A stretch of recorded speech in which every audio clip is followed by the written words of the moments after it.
A few months ago, I bought a 2009 Honda Fit, and in this video, I'm going to talk about what my first few months of ownership has been like and why I ultimately decided to buy this vehicle. Basically, I decided to buy this car because it's really good on gas, it's easy to work on, it doesn't have a bunch of complicated technology, and it has a surprising amount of storage space when the seats are folded down. And really, that was a huge selling point for me because I wanted a vehicle that I can do some occasional car camping in. At some point, I'll probably remove the passenger seat and make a sleeping platform in a similar manner to the way that I had my sleeping platform set up in my last car. This thing doubles as sort of like a eating table, and then basically I take this thing and I flip it up,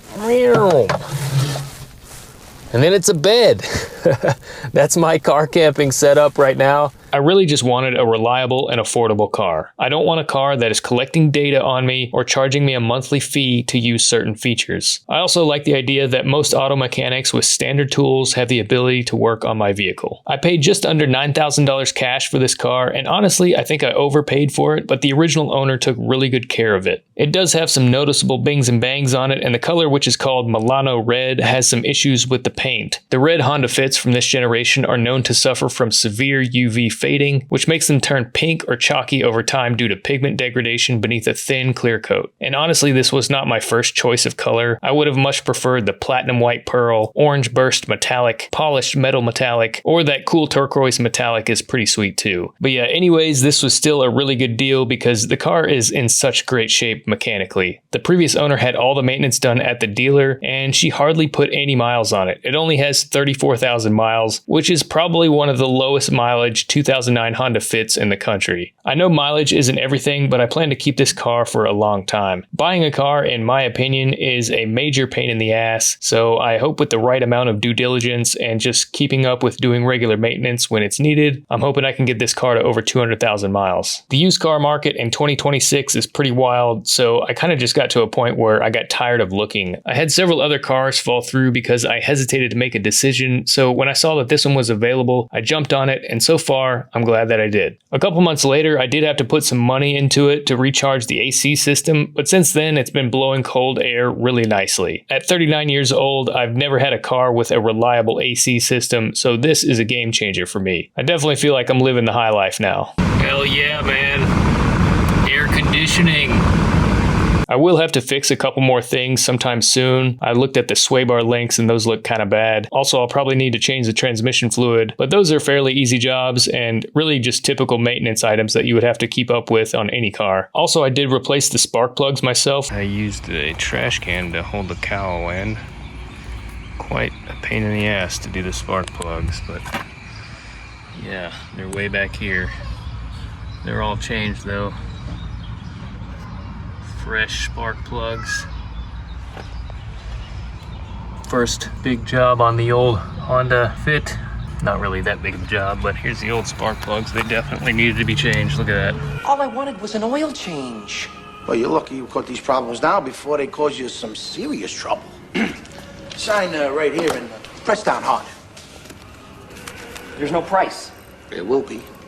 But yeah, I also did a coolant flush with some Honda Type 2 coolant and changed the air filters. But I mean, other than that, it doesn't seem like it needs any major maintenance, knock on wood.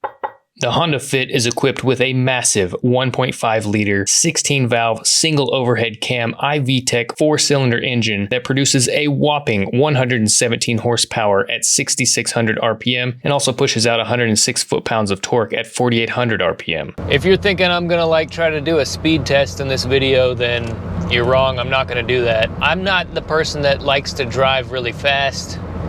I just keep up with the rules of the road. I like to drive safe. Keep both hands on the wheel. We're just trying to get from point A to point B. That's all we're doing. I live my life a quarter mile at a time. If you're looking to beat somebody at the local racetrack, you're probably not going to do it in this car. Getting on the highway is not dangerously slow, but I did notice a slowdown when I had a passenger and a light amount of cargo in it. I will say this car handles really well. At first, I didn't really like it because I was so used to that loose steering on the old Honda. But now that I've gotten used to it, it's a lot more tighter and more responsive. I don't know, we're talking about the handling of a Honda Fit. I think the handling, a lot of people that have driven these vehicles would say that they like it. And a lot of that varies with how well you maintain it and all that stuff. Also, the paddle shifters make for some good fun and will be very nice to have when I get this thing on some mountain roads. You press that one to shift up, and you press this one to shift down. I really wish I was able to find a manual transmission of this vehicle, but having an automatic is definitely nice when I find myself in traffic. In my research for this vehicle, I found others would complain a lot about the wind noise, but I really don't think it's that bad. Also, it's definitely not the smoothest ride. Potholes seem to hit a little harder in this car. Honestly, that doesn't bother me as of right now, but I'll also note that I haven't taken this thing outside my home city on a long road trip yet either. It has a great turning radius and is super easy to park in small parking spots. I guess you could say it will fit wherever you need it to. I find that the seats are fairly comfortable, but again, I haven't really tested this thing on a long drive. I'll definitely be getting some seat covers as I'm not a big fan of cloth seats. One thing I do like about the seats though is that the front seats recline back really far, so that's great for a quick nap and will also be excellent for getting onto my sleeping platform after I get around to building that out. I could sleep in here as is. I mean, there is a lot of space in this thing. A lot of space. I find that the cup holders are pretty small, so that's kind of annoying, but I'm sure I can rig something up for my large water bottle that I like to drink from. It is nice that there's some cup holders that sit in front of the AC, so it will keep your drink cold in the summer and warm in the winter. The dual glove box setup in the front is something that I like, and also the hidden compartment under the rear passenger seat is a nice place to stash your questionable substances. I will point out that this vehicle has 4 additional windows, which definitely helps reduce the blind spots while you're driving, but I think it's going to make it more expensive when I get around to having the windows tinted. I live in Tennessee where the summers can be brutal, so I'm hoping to have the windows tinted either pretty soon or definitely before next summer. One thing that I got that really helps with the heat is this custom sunshade. I'm not sponsored by this company, but the company is called Heat Shield, and they make really high quality custom fitting windshield sunshades. I paid around $60 to have this one shipped to me, and I'm really glad I did. This will definitely help keep my dashboard in good shape over the years. Well, I think that about does it for this video. If you want to check out another car-related video of mine, check out the one in which I talk about the legacy of my 1995 Honda Accord, which is a vehicle that I drove for the last 10 years and traveled extensively in. Alright everyone, thanks for watching, and cheers to the open road.